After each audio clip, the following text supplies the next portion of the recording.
Olá!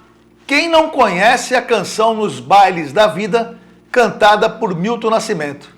Pois bem, em tempos de coronavírus, está impossível todo artista ir onde o povo está. Por isso, a classe artística criou a Frente Ampla pela Cultura da Baixada Santista. Para falar sobre ela, eu converso com o ator e produtor Caio Martinez, da trupe Olho da Rua, e Miriam Vieira, atriz, diretora de teatro e produtora cultural afroempreendedora. Oi Miriam, oi Caio, tudo bem? Bom dia. Bom dia. Deixa eu falar uma coisa para vocês. Muito bacana, infelizmente, as coisas acontecem nos momentos mais difíceis, né? Mas qual o objetivo dessa mobilização que está sendo feita na Baixada inteira, que vocês estão à frente disso? Na verdade, a frente foi uma mobilização, primeiro, de alguns artistas preocupados com a situação da pandemia e da situação de isolamento que a gente está vivendo, especialmente os artistas. Já é senso comum que nós fomos os primeiros a parar e seremos os últimos a voltar, muito provavelmente, às nossas atividades profissionais. Então, nesse sentido, a gente se juntou para discutir como fazer e realizar políticas públicas para o nosso setor aqui na Baixada Santista. E ainda, principalmente, em função das PLs federal e estadual, que é a 1075, que hoje se chama Lei Aldir Blanc, que foi uma luta, uma conquista e uma batalha dos artistas do Brasil inteiro. E a outra é a lei estadual, a 253, a PL 253, que nós ainda estamos no processo de batalha para que passe, que seja aprovado na Câmara Estadual. Então, em função disso, de como possibilitar formas de nos proteger e nos manter vivos, a gente se juntou e para fazer com que as coisas aconteçam na nossa região, sendo que essa é uma ação regionalizada, não é uma ação centrada numa cidade, não é uma ação de duas cidades, é uma ação que atinge todo o litoral da Baixada Santista, ou seja, de Bertioga a Peruíbe. Eu explico uma coisa, como fazer isso? É uma pressão mesmo, vocês não têm que fazer com que os órgãos públicos, promovam programas, né? Promovam atividades, enfim, envolva toda a classe artística, é isso? É isso, Raton. É uma luta, mais do que uma luta por verba, é uma luta política, é uma luta para que a cultura não seja apagada dentro desse cenário de guerra cultural que a gente vive, né? A gente sabe que, nesse momento, a gente está organizado no Brasil inteiro. Essa PL que a Miriam falou é uma PL que nasceu da base, numa articulação de diferentes estados, de todos os estados brasileiros, com militantes, com grupos, movimentos artísticos, em intenso diálogo, né? E esse diálogo ele foi ampliado também para os gestores públicos municipais. E aí, mais do que natural que a Baixada, que sempre teve um histórico de ter um movimento cultural organizado, ter organizado dentro da frente esses diferentes movimentos para poder tanto participar dessa construção nacional, estadual, como também pautar regionalmente o que a gente pode fazer e em cada cidade. Né? A gente está num cenário onde a gente precisa ter soluções que não é uma solução que vai resguardar todo o patrimônio cultural. A gente precisa de soluções em diferentes níveis, no nível federal, estadual, a gente precisa de uma solução regional e também de soluções municipais. Miriam, eu falo uma coisa para você, nada melhor, você tem essa sensibilidade, como o Caio também, você é professora, enfim. Miriam, me explica uma coisa, nesse momento de pandemia, a arte, né, o movimento artístico, a arte, no fim, é uma válvula de escape violenta, né? É muito importante. Só acontecer isso para a gente ver a importância da cultura e da arte para as pessoas. Ler um livro, ver uma peça de teatro, assistir um filme de cinema, enfim, a arte, ela nos ajuda a passar por esse momento tão difícil, não é isso? É exatamente isso. As pessoas, neste momento que a gente está em isolamento social, dentro das nossas casas, o que nos resta é exatamente isso.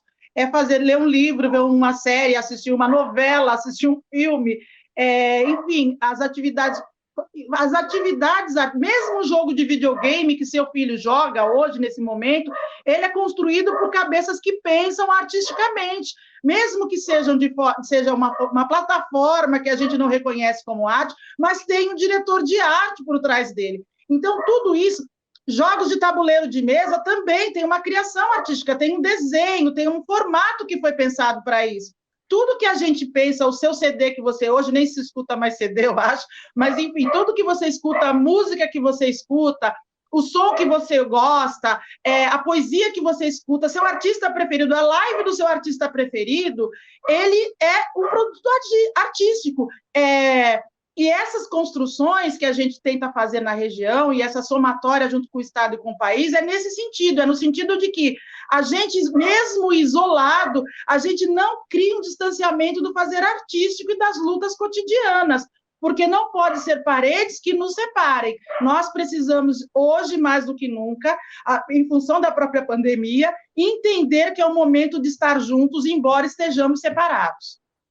Caio, me diz uma coisa, não sei se vocês vão ter esses números, é uma coisa meio complicada, mas vocês têm noção de quantos artistas hoje tem na Baixada, né? E qual a cidade, se é que eu posso dizer assim, que está mais com problemas para poder que os artistas possam sobreviver, né? Vocês devem ter mais ou menos um diagnóstico disso, né? A gente está tentando desenvolver, Raton, 3 ações básicas em cada cidade. Uma delas é o cadastro. Algumas cidades não possuem um cadastro, outras possuem um cadastro defasado, e a gente precisa desse indicador confiável para poder ter uma dimensão desses profissionais que estão atuando no setor, porque eles são muito diversificados, né? Eles vão desde os grupos artísticos até toda a cadeia da economia criativa. Então, não temos um número fixado, porque a gente não tem esse indicador, mas dentro das propostas, as prefeituras municipais estão refazendo esses cadastros. Então, algumas prefeituras estão desenvolvendo pequenos programas de distribuição de cestas básicas para o setor, e a gente também está pleiteando algum projeto que possa movimentar o setor nesse momento. Então, na espera da Lei Aldir Blanc chegar, a gente tem que preparar os municípios para fazer esse diálogo. A atriz Julia Lambert, eu estava vendo hoje uma live dela, ela fez uma live chamando para um espetáculo online, né? Que parece que é um projeto que eles estão desenvolvendo agora em função dessa situação. Por R$10 o ingresso. Seria uma opção para a Baixada importante, por exemplo, assistir você, assistir o Caio, online, por um preço, numa conta. Essa é uma opção que vocês estariam pensando, enfim? Também é uma possível solução. Há diferenças, porque somos artistas em situações, digamos que em patamares diferentes, né? A nossa solução é uma solução diferenciada de um processo dos atores globais.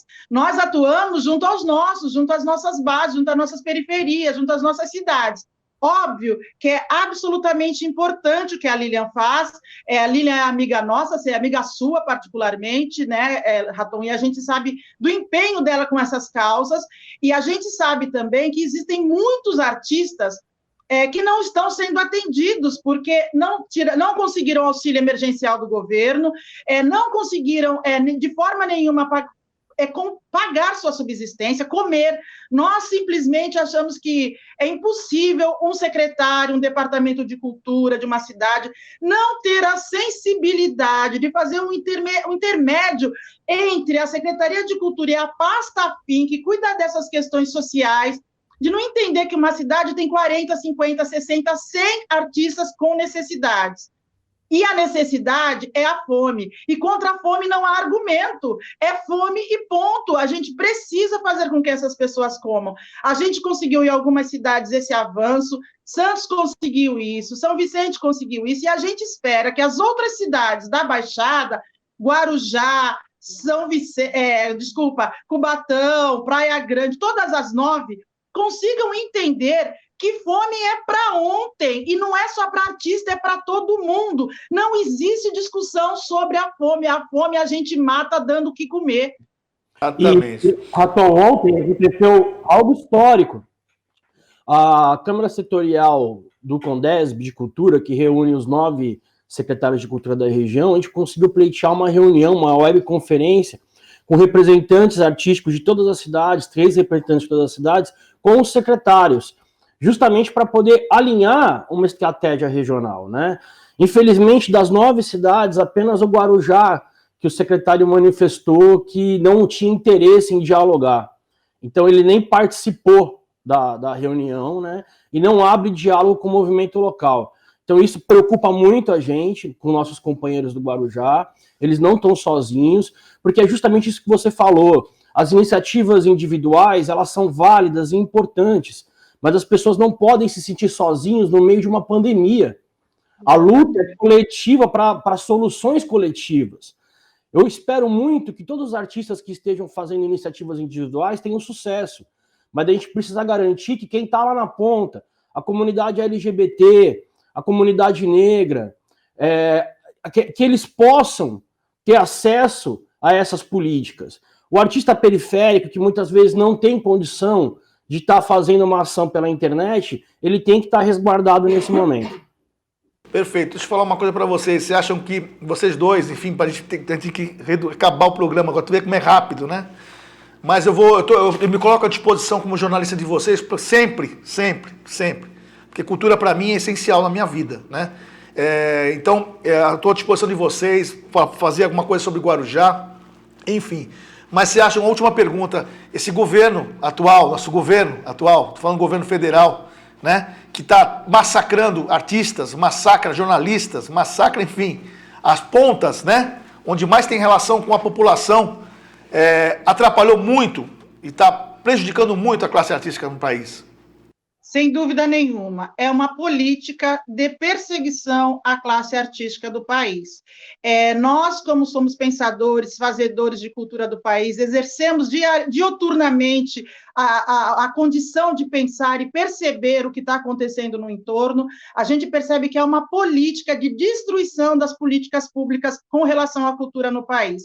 E isso se reflete, obviamente, nos estados e nos municípios que têm esse mesmo pensamento. E é contra isso que a gente está tentando lutar. A gente quer garantias para todas as comunidades pretas, LGBTs, mulheres, mães de família, os deficientes físicos, todos esses que são artistas também, que todos tenham as mesmas condições que qualquer cidadão, especialmente porque a arte não ela inclui, ela não exclui ninguém. E não é possível lidar com um governo que faz disso um projeto político de perseguição às políticas públicas para o nosso setor.